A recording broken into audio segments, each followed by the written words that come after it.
the division of Africa, and imperial expansion. The imperial expansion in the African continent by the European nations is supposed to be one of the significant events in the history of the world. By 1870, England had set up colonies in the coastal regions of Cape, Natal, Lagos, Gold Coast, and Zambia. France had colonized Algeria, French Guiana, Ivory Coast, whereas Portugal brought under its control Mozambique and Angola. The status of becoming the first colonizer in the African continent went to Belgium by establishing its colony in Africa in the second half of the 19th century. King Leopold of Belgium erected a colony in the Congo River Basin.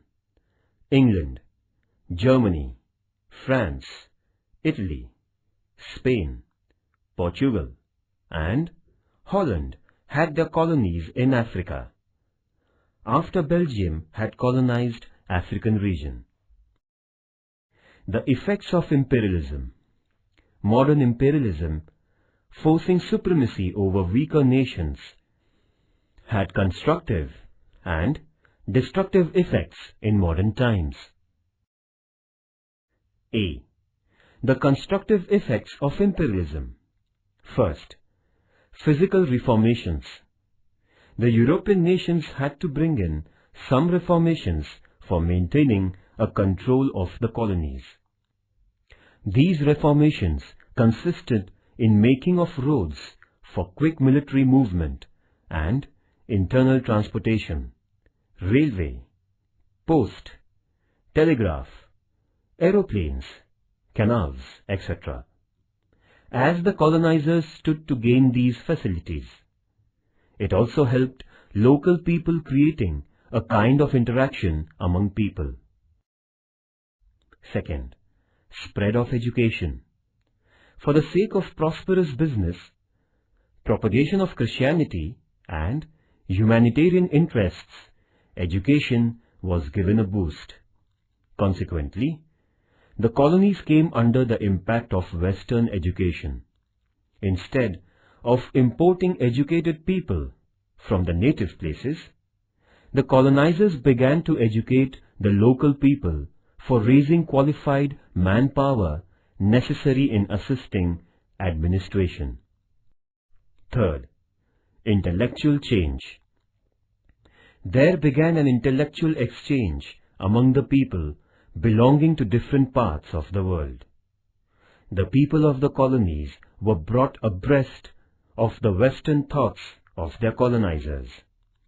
They got acquainted with the innovative ideas, technology, science, philosophy, literature, law, and politics. Colonization also introduced the people to the principles of liberty, equality, and fraternity, and the philosophies of nationalism, socialism, communism, and democracy. The progressive mindset was created by uprooting ignorance and blind faith by social and religious reformers.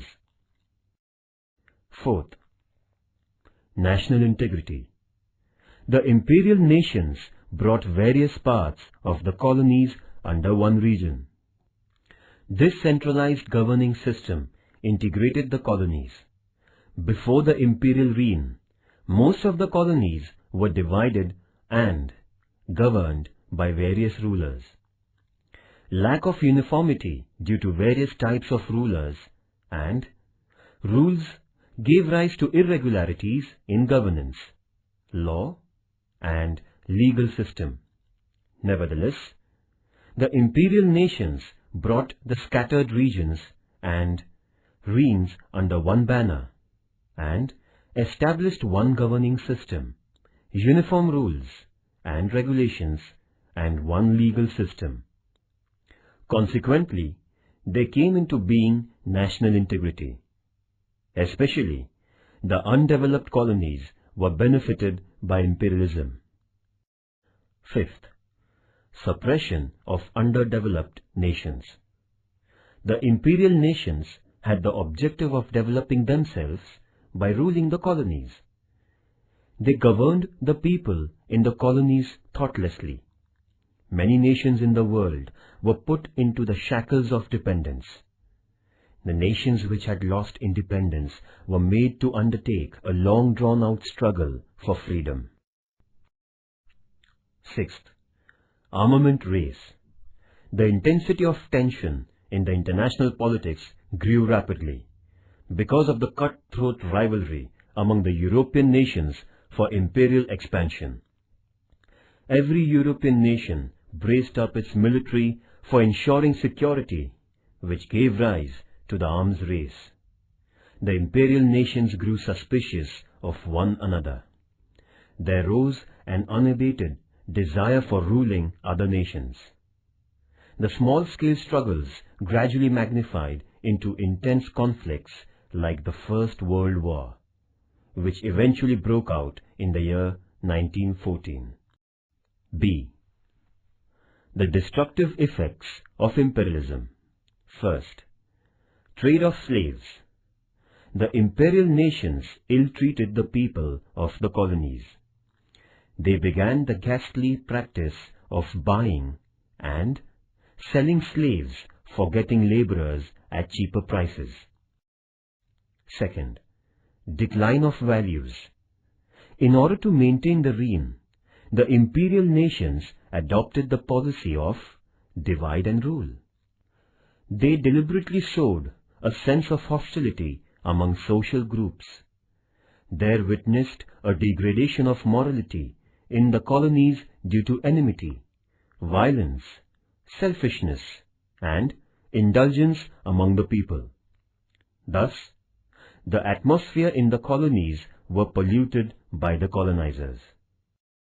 Third, economic exploitation. The European nations had been vying with one another for procuring the raw materials and capturing markets for their products. They found the undeveloped nations to be a source of raw materials and potential markets. Thus, colonies were set up for economic exploitation. Fourth, destruction of village autonomy. As far as India was concerned, the land revenue system adopted by the British government had a totally adverse influence on the rural life. Farmers had to mortgage their land. Instead of money, they started to give land for paying the taxes to the white government. As a consequence, the farmers became bankrupt. The goods exported to England were taxed. The villages lost their self-reliance. Indian industries were closed down, making workers jobless.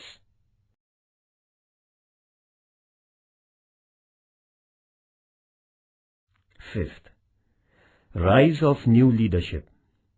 The European nations created the domination over the nations of Asia and Africa.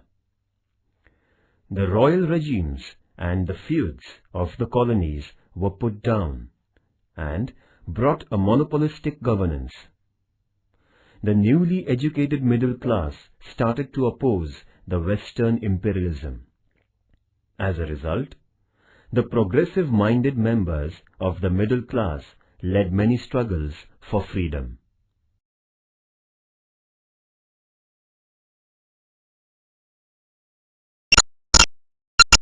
C. Imperialism in Africa. The Portuguese sailor Bartholomew Dias had undertaken a mission of discovering India. However, he could reach Cape of Good Hope only and couldn't go to India. Nevertheless, his sailing brought the African continent to the notice of European nations. The trade of slaves carried on by Europeans brought the European nations in association with the coastal regions of Africa. Till the middle of the 19th century, the Westerners didn't have any idea of the interiors of the African continent. Africa had dense forests, big lakes, perennial rivers, and large tracts of deserts. However, the composition of Africa was not known to the world at large. Hence, it was called the unknown or dark continent until the 18th century. In the second half of the 19th century, the courageous European travelers Mungo Park, Captain Speke, Sir Samuel Baker, David Livingstone, and Stanley discovered the regions belonging to the basins of the Nile, the Niger, the Congo, and the Zambezi rivers in Africa, and brought them to the notice of the world. The book written by Stanley, an American journalist, created among the European people a kind of attraction towards Africa. It gave rise to the public opinion favoring colonization of regions in the African continent. European nations began the competition for capturing the best regions of Africa. The travelogue by Stanley woke up a curiosity in the European people regarding Africa. England. England set up its colonies in the Niger River basin of Africa. In addition, England held its domination of Cape Colony, Sudan, Uganda, Rhodesia, East Africa, Zambia, Nigeria, etc. England took possession of Egypt under the pretext of the security of the Suez Canal. Dutch. The Dutch set up colonies in Cape Colony, Natal, Orange Free State, and Transvaal. France. The French began to move up the Senegal basin.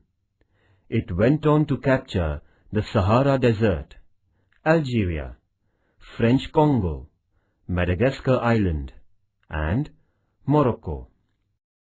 Germany. Germany colonized the Southwest Africa, Cameroon, and the East African regions. Spain. Rio de Oro region, north of Morocco, and some areas in Guinea coast were colonized by Spain. Portugal. The Portuguese dominated the eastern regions, Angola region, and Mozambique. Italy. Italy captured Eritrea, Somaliland, Tripoli, and Cyrenaica regions in Africa. Bearing Ethiopia and Liberia, the entire African continent was colonized by the European nations. The African nations remained under the foreign rule for years to come. The European nations exploited these nations in various ways and grew richer. The Berlin Conference. The European nations held a conference at Berlin in 1884. The conference, which was held between 1884 and 1885, agreed to a principle of effective possession. It gave consent to King Leopold's possession of the region in Congo and passed a set of directives for the division of the African regions. Later on, the European nations distributed the African regions among themselves by the year 1914. It was collectively agreed that the new possession of a region in Africa would be interactively decided.